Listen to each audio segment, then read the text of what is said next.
Now, as Thorn sat in the cockpit monitoring their course, he heard her approach. She moved quietly, but years of living alone had made him attuned to even the slightest changes in his environment. "The children are asleep," she said, taking the co-pilot's seat.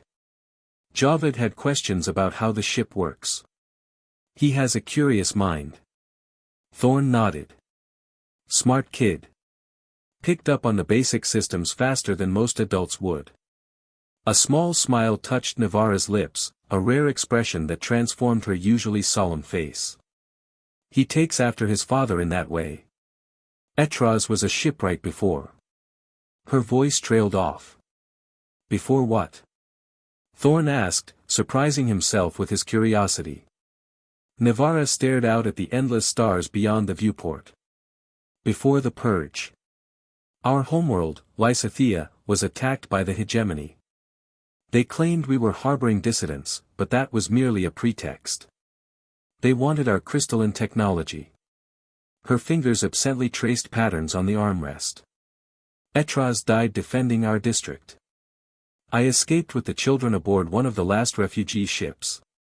Thorn had heard rumors of the Lysithian massacre, but news traveled slowly and unreliably in the border worlds.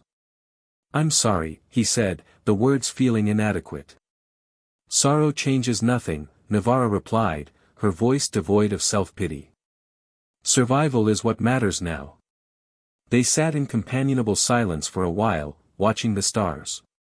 Thorn found himself studying her profile, the elegant slope of her forehead, the subtle ridges along her jawline that caught the light from the control panel. She was alien, yet somehow not entirely foreign. "Tell me about New Hope," she said suddenly. "Will they truly accept us?" Thorn considered his answer carefully. New Hope was founded by refugees from a dozen different worlds. It's not perfect, nowhere is. But they judge people by what they contribute, not where they come from. He paused. "Your technical skills alone would make you valuable there." She turned to face him fully. "And what of you, Thorn Blackwood? Where is your home?" The question caught him off guard. "The Wayward is my home."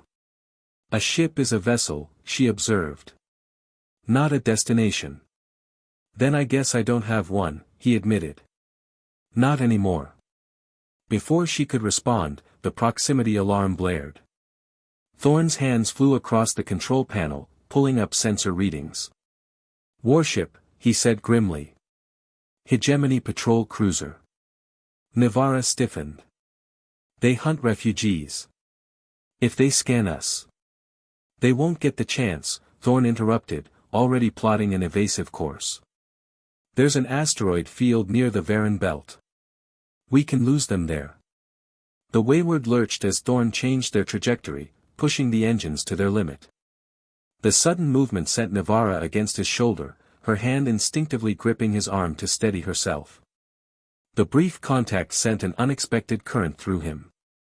"I should check on the children," she said, quickly withdrawing her hand. "Strap them in," Thorn advised. "This could get rough." As she left, Thorn focused on piloting, trying to ignore the lingering sensation of her touch. The cruiser had detected them, their scanners were more powerful than he'd hoped. Now it was a race. The Wayward shuddered as a warning shot passed close to their hull. Thorn swore under his breath. They were faster in open space but would lose that advantage in the asteroid field. It was still their best chance. Navarra returned to the cockpit, strapping herself into the co-pilot's seat. "The children are secure. How can I help?" Thorn glanced at her. "You ever fly a ship through an asteroid field?" "Yes," she said simply. Without hesitation, Thorn transferred auxiliary controls to her station. "Take the defensive systems. Target the smaller rocks, clear us a path." She nodded, fingers moving confidently over the unfamiliar controls. The asteroid field loomed ahead, a chaotic jumble of spinning rocks ranging from fist-size to larger than small moons.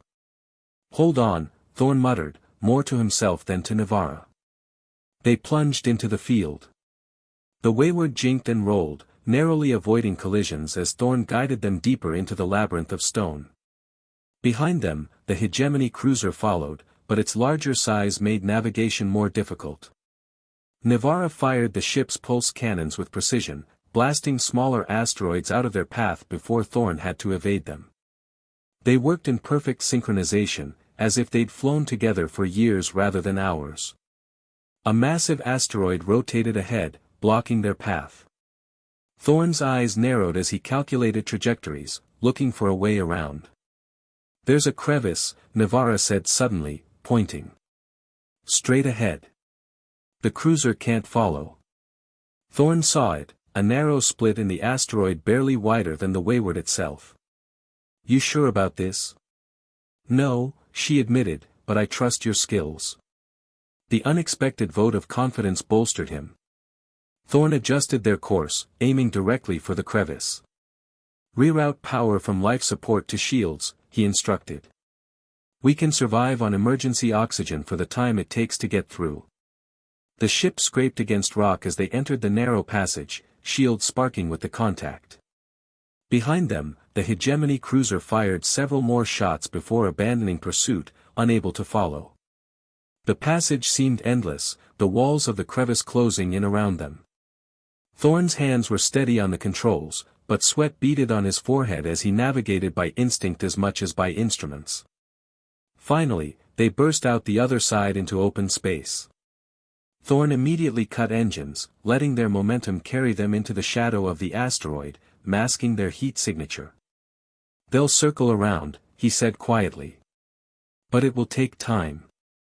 We should be able to slip away once they've passed." Navarra's breathing had quickened, but her hands remained steady on the controls. That was impressive piloting. Thorn allowed himself a small smile. "Not so bad yourself with those defensive systems." A sudden crash from the rear of the ship interrupted the moment. Thorn unstrapped himself immediately, grabbing his sidearm. "Stay here," he ordered. "No," Navarra countered, already rising. "The children." They raced together toward the sound. In the main cargo hold, they found a section of ceiling panel had collapsed under the strain of their maneuvers. Javid stood near the doorway, wide-eyed but unharmed. Pelora was nowhere to be seen. "She got scared," Javid explained, pointing to a narrow gap between storage containers. "She's hiding." Navarra called out in her native language, her voice soft and reassuring. A small whimper answered from the hiding place. Thorn crouched down, peering into the gap. In the shadows, he could see Pelora curled into a tight ball, clutching her tattered toy. The space was too narrow for Navarra to reach in. Without hesitation, Thorn stretched his arm into the gap, speaking gently. "Hey there, little one. It's okay now. The bumpy part is over." Pelora stared at him with enormous indigo eyes. Then, to his surprise, she reached out and took his hand. He carefully extracted her from the hiding place, lifting her into his arms. It was the first time he'd held her, the first time he'd held any child in more years than he cared to remember. She weighed almost nothing, her small body trembling against his chest. Instinctively, he patted her back awkwardly. "You're okay," he murmured. "You're safe." Pelora's arms wrapped around his neck, her face burrowing against his shoulder. Something shifted in Thorn's chest, a tightness that had been there so long he'd forgotten it existed, suddenly loosening. He looked up to find Navarra watching them, an unreadable expression on her face. She reached for her daughter, and Thorn transferred the small child to her arms, their hands brushing in the exchange. "Thank you," she said softly. The ship's alarm interrupted again, but this time it was different, a warning, not an emergency. Thorn checked the nearest display panel. "Power fluctuations," he explained. "The strain on the shields must have damaged something." "I can help," Navarra offered, setting Pelora down next to Javid. She spoke quietly to her children in their language, and they nodded solemnly. Together, Thorn and Navarra made their way to the engine room. The space was cramped, filled with the pulsing heart of the wayward systems. There, Thorn pointed to a panel flickering with erratic energy readings. The power coupling is overloading. We need to bypass it, Navarra said, already reaching for tools. Hold this. They worked side by side in the narrow space, their bodies occasionally brushing against each other. Thorn found himself aware of her in a way that went beyond simple proximity, the cool scent of her skin, the grace of her movements, the intelligence in her quick assessments of the damaged systems. As she reached past him to adjust a connection, her arm pressed briefly against his chest.